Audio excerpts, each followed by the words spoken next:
Djibril aujourd'hui est-ce que mënuñu def taxaw seetlu aussi ci ni justice di doxee avec ces arrestations et convocations yu mujj yi nga xam ne dund nañu ko et ce qui est bizarre des fois li interpeller sénégalais mooy doo xam procureur mooy woote wala ministère de l'intérieur wala ministère de la justice alors coupé nañ fi ay signal tëj fi ay journalistes wala jàpp fi ay journalistes yóbbu leen en garde à vue aujourd'hui Pape Malick Ndour woon nañu cueillir nañu ko sax laay wax alors cette situation là est-ce que du gën di may sénégalais ñuy wax que évidemment waruñu accepter ce qu'on appelle la justice des vainqueurs comme un ministre de la République bi ko ni mu ko waxee ci actuellement ci gouvernement bu Diomaye. Mohamed on vit ñu ngi dund moment yu incroyable ci wàllum démocratie ak droit de l'homme moment yu incroyable kenn mësta imaginer que ni régime boo xam ni moyenne d'âge bi entre 25 ans la ba 45 ans ñi fa am 60 ans wala 55 ans wala dara wala sax seen karaw weex da nga koy compter man gis naa fii ñu def fi yoo xam ni jamonoy Jean Collin gaw mën woon ne am na Sénégal te maa ngi koy gëstu musuma gis ñuy arrêté journaliste yor fetal musuma ko gis nga ko ci image may mën a nduuri muy image boo xam man personnellement xaw ma yeneen sénégalais parce que ku nekk ak sa sensibilité man daf ma choqué man personnellement parce que je me dis Maïmouna Ndour Faye di seen collègue yéen di seen naataango Maïmouna Ndour Faye bu toogee ci télé bi télé bee koy yokk mais Maïmouna Ndour Faye lu ndaw la une femme sans défense boo ko bëggee jàpp Mohamed yow rek mën nga dem arrêter Maïmouna Ndour Faye immédiatement parce que dama jàpp ni déploiement boobu jaru ko woon lan moo gën correct mu interroger Madiambal nga le lendemain nga bindale nga def sa convocation mu jaar fi mu war a jaar ñu yóbbu ko jox ko teg ko ci loxoom mu woo ay avocat am ne leen demee convoqué nañ ma à telle heure c'est ça une république normale dañu war a am ay pratiques yu civilisées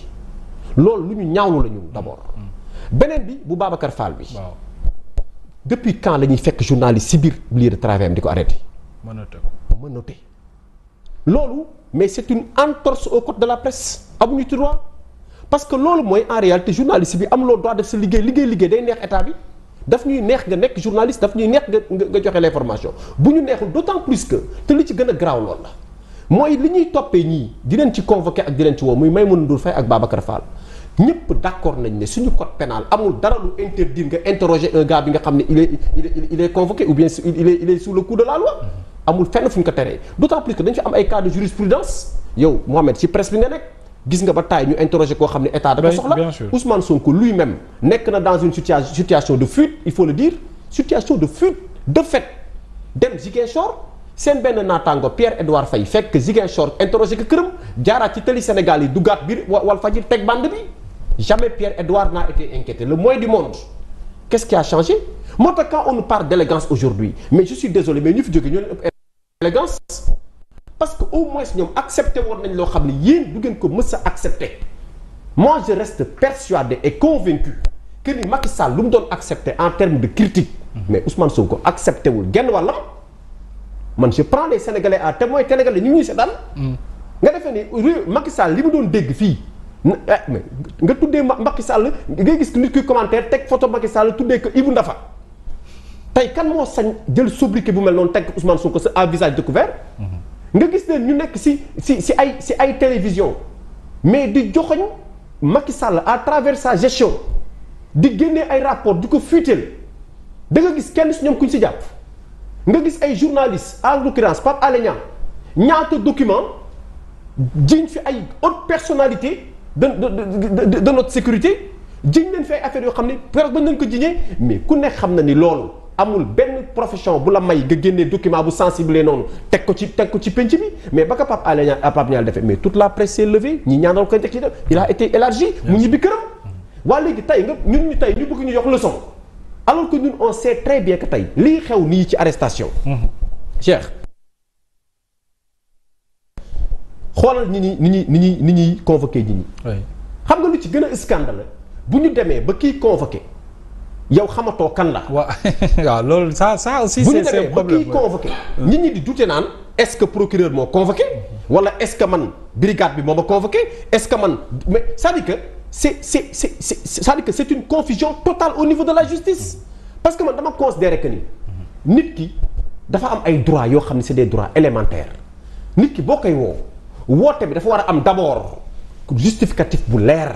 d'abord da ngay xam ni li nga koy woo kon wax tous les spécialistes de droit ñi nga xam ni yàlla xam na ni maandu nañu te xam nañ droit ay nit ñi ñu interroger ñoo xam ci justice ñi nekkoon ay magistrats retraités nit ñi tànd nañ leen micro gis naa ay journalistes yu leen seeti ñu ne ñoom de leur expérience gisaguñu fenn fu ñu interdire koo xam ni daf état du Sénégal da ko soxla. nga interdire nga tàllal ko micro yow nga war ci am ay poursuites pénales c'est la première fois et c'est inédit bon boobu benn aspect la. deuxième aspect bi mooy boo jëlee ci cas Pape Malick Ndour gis nga Mohamed. waaw ku ñu waroon jàppi manu militari Guy Marius Sagna la. parce que Pape Malick Ndour première arrestation bi en tout cas bi ñu ko njëkk non deuxième bi bi ñu ko mujjee woo. ci discours bi ñu nekkoon si nu ñu ko xeeti jouru meetingu Farba Ngom bi ba mu fa jëlee parole maa ngi ci wetam ba mu waxee affaire gouvernement de transition. Oui. Gouvernement de transition la wax.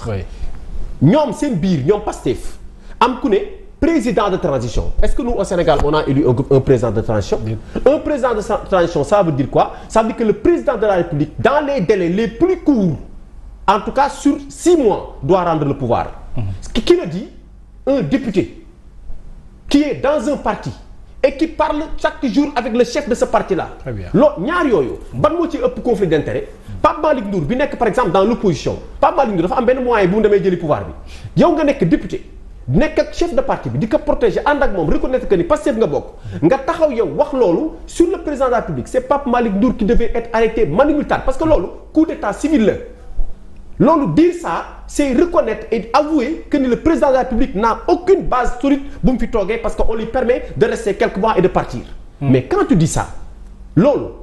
même boo amee immunité l'immunité là ne devrait pas te protéger parce que nous sommes dans un cas de flagrant délit. Il devait être immédiatement entendu, convoqué et puni selon de façon très exemplaire. Mais malheureusement on l'a pas fait.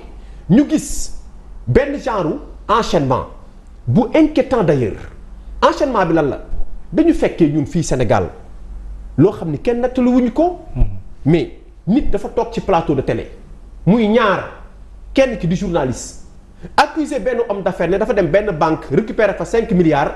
ba pare 5 milliards yooyu ba mu ko si banque boobu mu ne un ministre moo woote parce que banque bi daa bañoon ministre bi woote intervenir ñu soog ko koy débloquer. Le gars le journaliste là a été identifié. oui xam nañ ko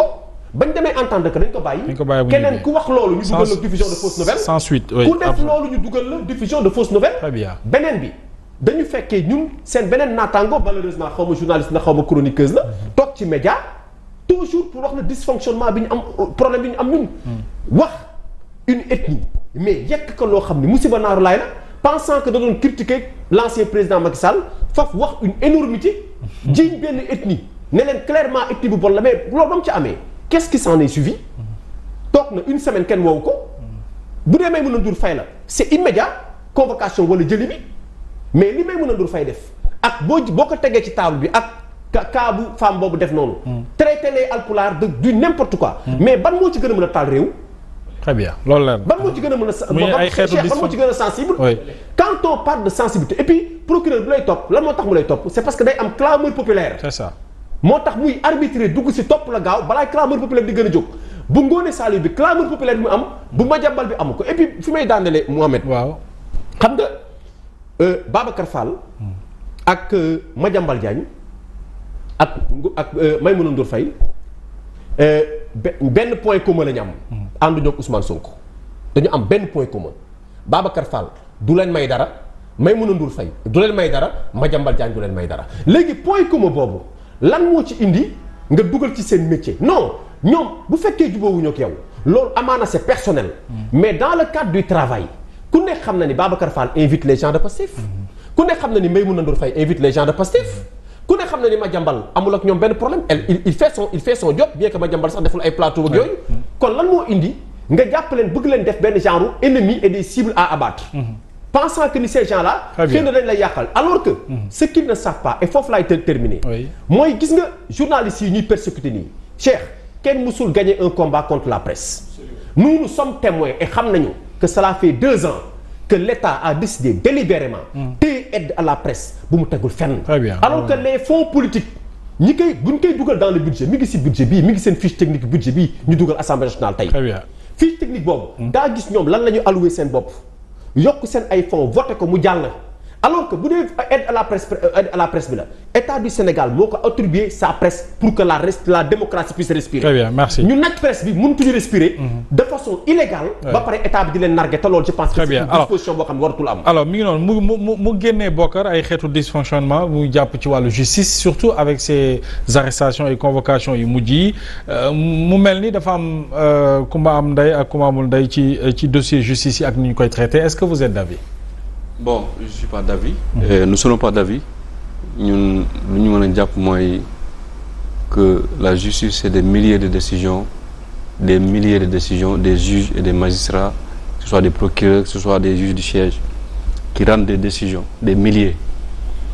Est-ce que sur les milliers de décisions bu amee ñaar ñett ñeent ñu mën a jël justice bi ne justice bi c'est pas une bonne justice? Non, je ne le pense pas. C'est des Sénégalais qui ont prêté serment ñi nga xamante ne dañoo waat dañuy